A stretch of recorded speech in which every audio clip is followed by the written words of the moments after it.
Greetings, Sanbonani. My name is Sandile Mshengu from Ubuntu Future Leaders Pty Ltd. We have a special and exciting program today, and we're presenting this to various stakeholders, including the Arts and Culture Ministry, led by the Honorable Natim Tetwa. We have the film commissions, and we also presenting this to possibly the Deputy President. And so our project is about commemorating over 84 years of investments from the respective companies of the American descent. So what you have is you had an American investment into the arts in the past 84 years. You've had the interesting man called I.W. SCHLESINGER. You also had 20th Century Fox and Metro Goldwyn Mayer investing their cinemas and the theater as early as the 1930s. And so the project around this was to commemorate those initial investments, because they left amazing souvenirs and amazing investment into the art of the day and contributed to the overall development of the arts. And so we have the perfect ambassador in the form of IW, who both showed the type of investments that led to assisting in terms of the creative geniuses of cinemas. So in a way, the project is about celebrating the role played by these Americans, amazing Americans, into the arts and cinema development, and therefore lay the foundation and in terms of what was to happen in the future. Thank you.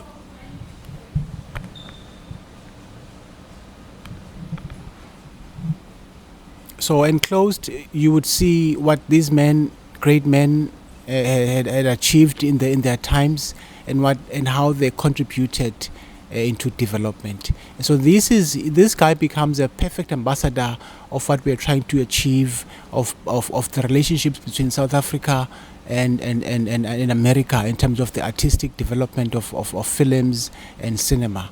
And so I.W. was an American born in New York, but he came to South Africa around 1894 and had a massive contribution to the development of cinema.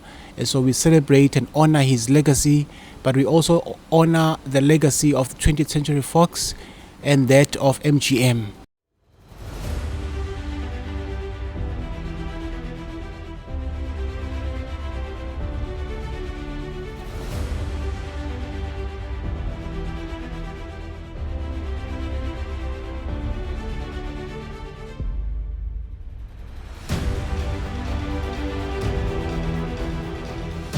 A presentation by Ubuntu Future Leaders 108, Proprietary, Limited Company. Welcome to the special tribute of the untold story of the giants, and their contributions to the early foundations of the creative industry in South Africa. Films, theatre among other business interests. The Honourable Mr. Isidore William Schlesinger. And the two USA Films corporations, namely 20th Century Fox and Metro Goldwyn Mayer. The special proposed project seeks to commemorate over 84 years of investments and the development and contribution of cinema, theaters and the arts in South Africa by Americans and the American corporations in the past century. The three outstanding contributors in cinemas, or biopsies as they were famously known then, are 1. Mr. I.W. Schlesinger and the African Theatres Limited. Secondly, 20th Century Fox, and thirdly, Metro Goldwyn Mayer. These three American institutions invested profoundly on South African entertainment and thus contributed to the overall development and amusement of the arts in South Africa and the world over. It is for those earlier contributions and investments that were made as early as 1935 that we propose celebrating and honoring all of them today, over 84 years later.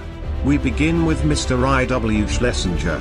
He symbolized the perfect ambassador of both countries, of the United States and South Africa.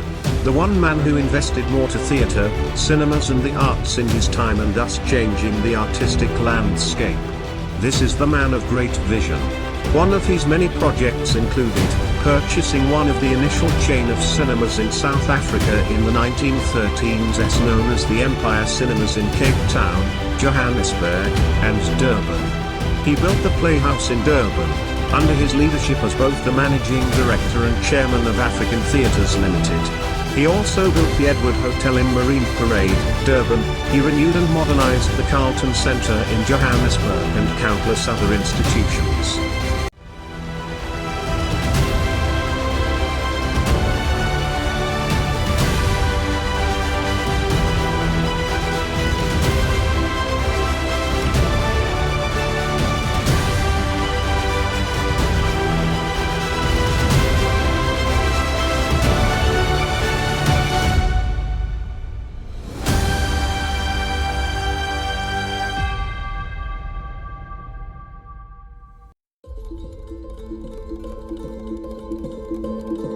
The Playhouse in Durban officially opened its doors on Friday, the 7th of June, 1935.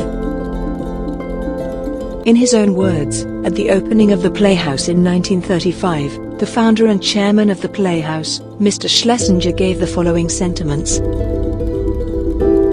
In his own words, at the opening of the Playhouse in 1935, the founder and chairman of the Playhouse, Mr. Schlesinger, gave the following sentiments. It gives me great pleasure on behalf of African Theatres Limited, to witness the completion of the Playhouse Theatre and its dedication to the amusement of the people of Durban. I say advisedly, dedicated to the amusement, for laughter and enjoyment are undeniably part of our birthright. It was this thought that first inspired the design of this theatre. To recreate the atmosphere of merry days of the late Tudor period, when the art of entertainment reached its zenith and a little country town had given Shakespeare to the world.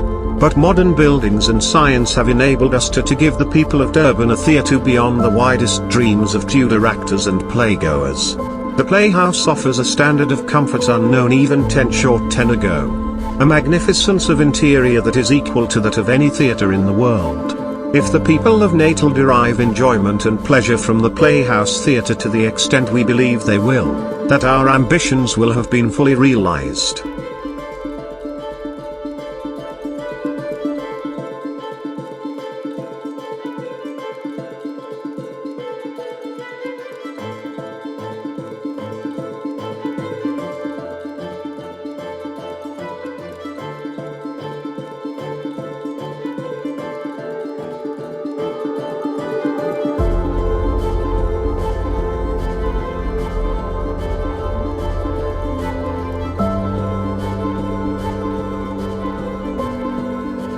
Early beginnings.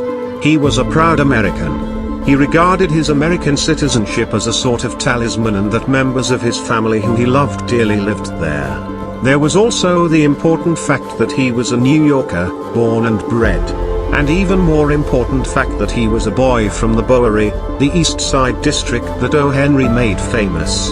He was taught that to earn a living in a Bowery, you had to get up early and have your wits about you. All his life, he was at least 2 hours ahead of everybody in South Africa. The story of the rise of the Schlesinger family in New York is just as romantic as the story of the Schlesingers in South Africa. It began just on 160 years ago. The European Schlesingers owned a sawmill in the Putra Mountains on the border of what was to become Czechoslovakia but part of Austro-Hungarian Empire. Two sons of family Abraham and Maritz immigrated to the United States and landed in New York, got involved in various business and later made fortunes, including a banking business called Schlesingers & Son. When depression hit the United States, the young Schlesinger resolved to travel. He read about the discovery of gold in South Africa and then decided that this was where he must go. He made preparations and did not tell his parents. It was in 1894 a young passenger landed in Cape Town, with a little money and a loaf of bread that kindly steward had given him. He looked incredibly young. He left for Johannesburg, where he met two Americans who sold American products who found themselves with chewing gum they could sell. The young man approached us, was able to sell most of the stock. He sold the consignment and came back for more. The story of his feat was immortalized by Mark Twain. When Mark Twain arrived there, he told the great man about the little American who had sold gum in the darkest Africa. and Twain put it into one of his letters which was published in due course. The partners did more for Schlesinger. They introduced him to representatives of the Equitable Insurance Company, the fabulous James Kavanagh, one of the greatest insurance salesmen that ever lived. He was introduced to selling life insurance. He never made less than £10,000 a year in commission. He drove, rode, walked and talked his way right round South Africa. He visited every village, hundreds of farms. He sold policies in Southwest Africa and insured chiefs in Swaziland.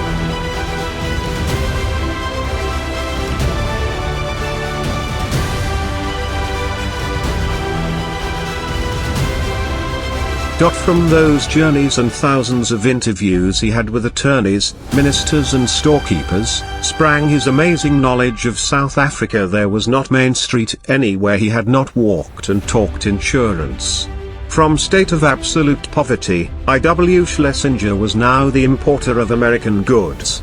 He was living about £800 a year and making anything up to £15,000, so that his savings mounted rapidly.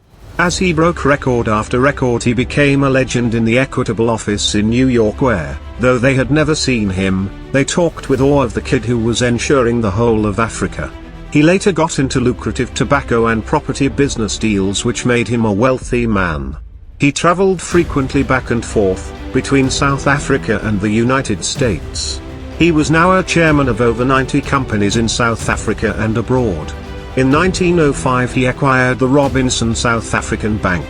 The pillar companies were I.W. Schlesinger and Company, which became African Consolidated Investments, the African Realty Trust, the African Life Assurance Corporation, the African Guarantee and Indemnity Corporation and the Foreign Banking Trust. The Empire Cinemas in South Africa found themselves in debt to the bank, which more than £60,000. If the film industry was to be saved, they needed an angel. Schlesinger initially had no interest in theaters and cinema business.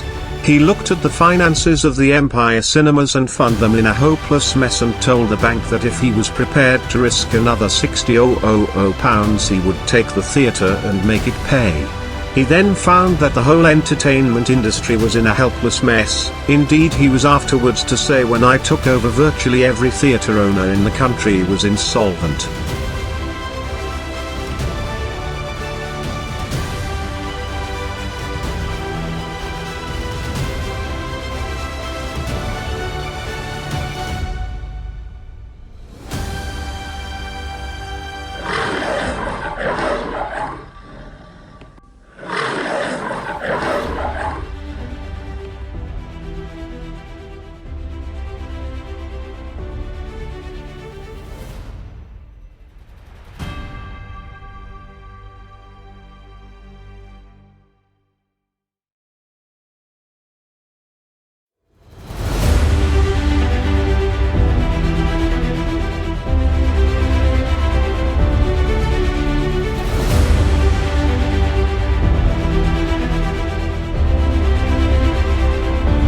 Metro-Goldwyn-Mayer Corporation. From the late 1920s onwards, a radical shake-up began in the entertainment industry. Live entertainment went into decline and variety theaters became movie palaces, where eager and the motion picture was more popular. Cinemas and film in those old days also assisted by providing both healing and an escape from the hardships of the Great Depression, allowing a glimpse into high society life. So far from rural life, we now look at the legacy of Metro-Goldwyn-Mayer in South Africa as we propose to commemorate their legacy and old fond memories and contributions in the artistic landscape and story sharing. People were fascinated by the movies themselves and by the glamorous lives of the men and women who starred in the films. One of American giant of Hollywood studios, together with 20th Century Fox and many others. Metro-Goldwyn-Mayer as early as 1930s 1930s had cinemas, branches and theaters in Durban, Johannesburg, and Cape Town. MGM invested in the overall of entertainment, cinemas and the arts in South Africa. The Metro-Goldwyn-Mayer Theatre in Urban Chamberlain's building was one of the leading structures in a straggling town. In those days, Durban, or Durban as it was then named, presented a far different picture to the progressive city it is today. And so after the much negotiations, the sale of the old Chamberlain's building and the site on which it stood, corner Smith Street now, Anton Lambede and former Aliwal Street now Samora Marshall Street, was concluded by J.H. Isaacs, Jeshen and Company, the well-known land and estate agents. 1N 1937 a new monument in progress replaced and came birth of Durban's Metro-Goldwyn Metro Theatre. The theatre had 3 miles of carpet on its floors and that it was the biggest carpet job in the Southern Hemisphere. The theatre were equipped with very costly plush chairs. First-class mechanic came from overseas specifically to install the seats. Projection booths were equipped with 3 machines. The theatre at the time in 1937 carried double sound equipment in South Africa to ensure uninterrupted program. There were qualified nurse in ladies' rooms. Durban had the only Douglas Shearer horn in South Africa which gave uniform sound intensity in every part of the theatre. There were also the largest and most decorative illuminated attraction sign in South Africa. World-famous artists were responsible for the murals which decorated the auditorium. Metro-Goldwyn Mayer Theatre in Johannesburg opened on the 4th of November 1932. The Metro Theatre was situated in corner of Bree Street and Von Brandes Street. It would become the largest cinema in South Africa with a seating capacity of 2,800, magnificently appointed in a French style. The spacious downstairs foyer, lobby, was luxuriously carpeted and led to a grand staircase which was the cinema's main feature. It became the leading social gathering place for Johannesburg cinema goers who had never seen such luxury before, including the well-appointed gents and ladies' restrooms. Metro Theatre had a Wurlitzer 3 manual, 13 ranks theatre pipe organ installed. It was opened by organist Charles Parkhurst who came over from London, UK. He remained organist at the Metro, Johannesburg for 5 years until he went over to the new Metro Cinema that had been opened in Durban, Natal in 1937, notable for the clever arrangement of the main entrance on the corner of the site and the use of the areas under the balcony for a lounge and retiring rooms. The entrance opened into a grand foyer and promenade giving access to the orchestra floor. Its seating accommodation is for 1,600. The remainder of the ground floor is occupied by shops and a manager's room. A staircase at the side of the foyer leads to the mezzanine promenade and the balcony. Special attention had been given to the retiring rooms and cloakrooms, and these are fitted in sumptuous style. A special cosmetic room for ladies is provided, with elaborate dressing tables and mirrors lighted by concealed lamps. There is a smoking room, and drinking fountains supplied with iced water are at hand in the lounge. The doors and paneling are a very special feature. The system of ventilation is on the new mechanical process of conditioned air, no reliance being necessary on the opening of windows. Except for some fabric in panels on the walls of the orchestra floor, no other provision is made for sound absorption throughout. The architect claims that the design of the theatre is adapted to prevent echoes. All truncated ref. Opening occasion of Metro Cinema in South Africa, Durban, 1937. This wonderful theatre is indicative of the desire of the Metro-Goldwyn Mayer to give the public of Durban an opportunity of enjoying the very best in entertainment, in ease and comfort amidst surroundings of dignity and good taste. The word Metro Durban now takes its place among the luxury theatres of the world. No effort or expense has been spared in constructing a theatre primarily designed to please the patron. The structural grandeur and luxury of appointments are evidence of this. Every article, big or small, while being modern to the instant, will be found suitable to the most fastidious taste. Every details of the theatre engaged the attention of experts in architecture, engineering, decorating and showmanship.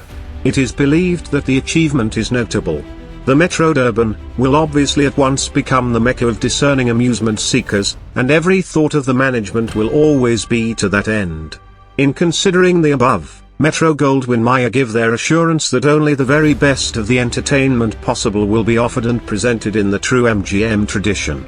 The management take this opportunity of welcoming their worships the Mayor and Mayoress and citizens of Durban to the Metro. The Theatre of Stars. Metro-Goldwyn Mayer's early leaders. The man of great vision. Louis B. Mayer, Executive Vice President in charge of MGM Productions. He was also the president of Motion Pictures Producers of America.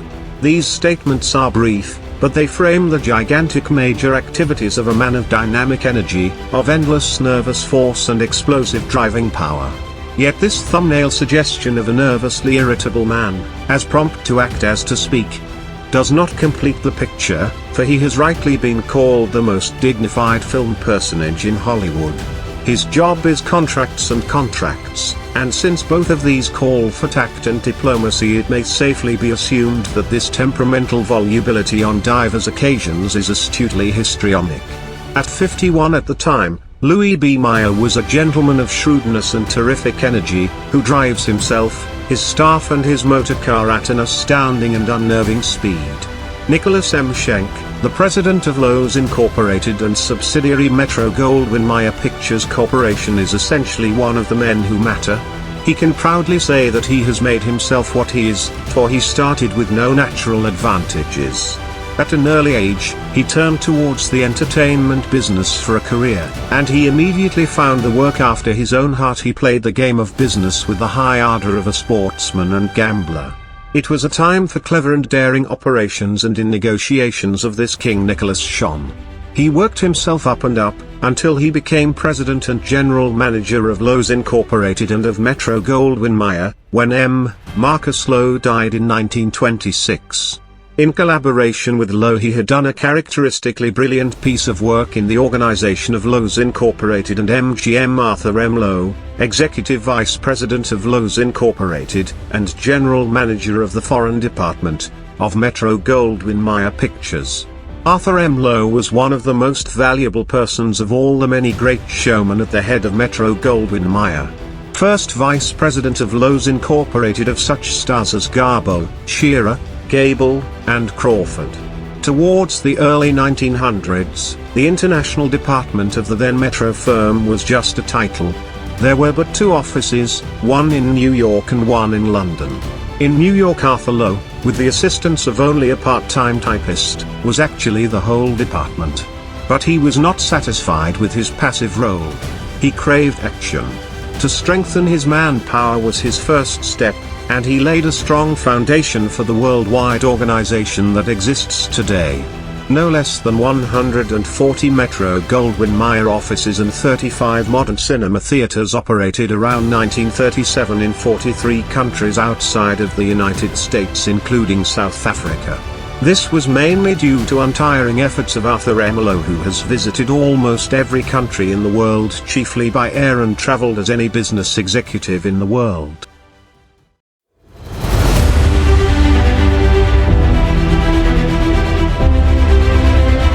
We now look at another Hollywood's giant studio's contribution into South African arts and the cinema development and amusement. The motion picture legacy of 20th Century Fox in South Africa, Durban, Johannesburg and Cape Town. 20th Century Fox in the olden days had an organization with offices and branches, which serviced their various film needs in the entire Southern Africa region. The 20th Century Theatre in Johannesburg, South Africa, was situated at the corner of Von Brandes and President Streets in Johannesburg. It was opened on 15th of March 1940, by 20th Century Fox as the company's premier first release house in Johannesburg. The decor could be described as modern contemporary and certainly not atmospheric. The auditorium was decorated by Ernest Ullman, who used a giant relief map of the world on the auditorium walls as a symbolic figure of moving entertainment covering the hemispheres. The seating was accommodated in both stalls and circle sections. The spacious foyers were luxuriously carpeted, and the theatre was equipped with a Wurlitzer 4-manual, 16-rank theatre organ. This was the last organ to be built at the Wurlitzer factory in North Tonawanda, New York, USA, and was constructed in 1939. It was opened by American organist Dean Herrick, who resided in South Africa. A second console was added later, supplied by a South African company and played by Francis Friedman.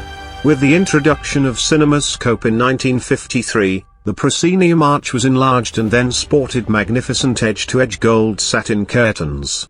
Upon the new occasion at the opening of yet another cinema in 1955 in Durban, South Africa, called the Embassy, A few words and comments by 20th Century Fox leaders and the Mayor of the Durban metropolis. Message from Mr. Murray Silverstone, President, 20th Century Fox International Corporation, in 1955. It is with considerable pleasure that I send you my greetings and congratulations on this auspicious occasion of the opening of the Embassy, South Africa's newest luxury theatre.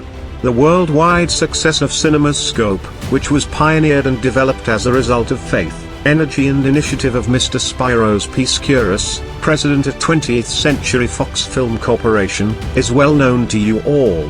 I am sure, and I am delighted to know that the Embassy Theatre was planned and especially for the presentation of films in this great medium. 20th Century Fox has long been recognized as a leader of the motion picture industry, and as such, our studios under the guiding genius of Mr. Darrell F. Zanuck, Vice President in charge of production, are fulfilling this great responsibility by setting over higher standards of screen fare entertainment that will appeal to South Africa as much as it will to the people of other countries. In this leadership lies the gift-edged guarantee of the superiority of the films you will see in this theatre. I am happy in the knowledge that 20th Century Fox's outstanding cinematic achievements will be presented to the people of Durban in a theatre as resplendent as the Embassy. G. Vernon Essery, Mayor of Durban. 20th Century Fox, by building of this new Embassy Theatre in Durban, has illustrated its confidence in our future growth and prosperity. Private enterprise has made a very big contribution to our development, and in providing many amenities in the form of amusements and entertainments, and I want to pay tribute to 20th Century Fox for the very fine theatre which has now been added to these amenities in our city. The cinema plays a major part in our lives either in the form of education, or amusement, and a recent unofficial survey undertaken voluntarily by a body of young business executives in the city amongst tourists and visitors at the height of our winter season, reflected that over 50% indicated their preference for cinemas as one of the most popular attractions. It is evident, therefore, that our city must not overlook the necessity to provide amenities of this nature if we are to continue to be the premier holiday resort in South Africa. The 20th Century Fox Film Company has already established for itself a very good reputation in South Africa for its fine theatres and excellent programs, and I feel very confident that the directors and management will be well rewarded in their new venture in Durban. I congratulate all concerned in the erection of the theatre, and wish them every success. Mr. Spiros Piscuris, President, 20th Century Fox Film Corporation. The motion picture theatre is the core of community life, the place where old and young alike find entertainment and enlightenment to lift their spirits and widen their horizons. The magnificent new Embassy Theatre, I know, will be an important addition to the entertainment amenities of your wonderful city, and in keeping with the outstanding progressive spirit of your community which has achieved so much in developing this great metropolis. It is a matter of deep regret to me that I cannot be with you on the opening night of this new theatre, to share in this happy and memorable occasion. Congratulations to our South African organization, and all those whose skill, experience and initiative have been blended in this forward-looking project.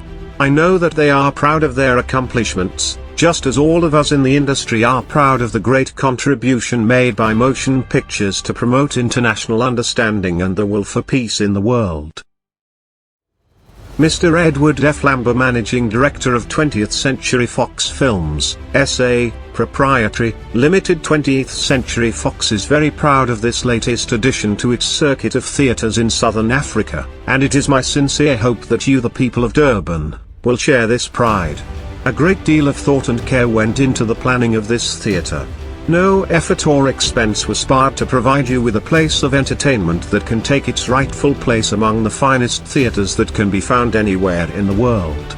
Durban is famed not only for throughout Southern Africa, but abroad as well as one of the great holiday playgrounds cities of Southern Hemisphere, and it is naturally fitting that the latest addition to its theatreland should be a credit to the city and a showplace for its thousands of visitors.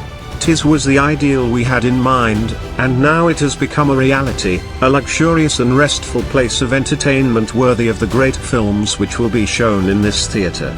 From our studios at Movietone City, Hollywood, the birthplace of cinema's scope, will come a never-ending flow of great and distinguished film masterpieces in CinemaScope. In addition to the 20th Century Fox will also present magnificent array of films from other great studios whose productions are distributed by us in Southern Africa. The new Embassy Theatre, I am sure, will make a real lasting contribution to the cultural, artistic and social life of the community of Durban. I extend to you one and all, a most hearty welcome to you new theatre.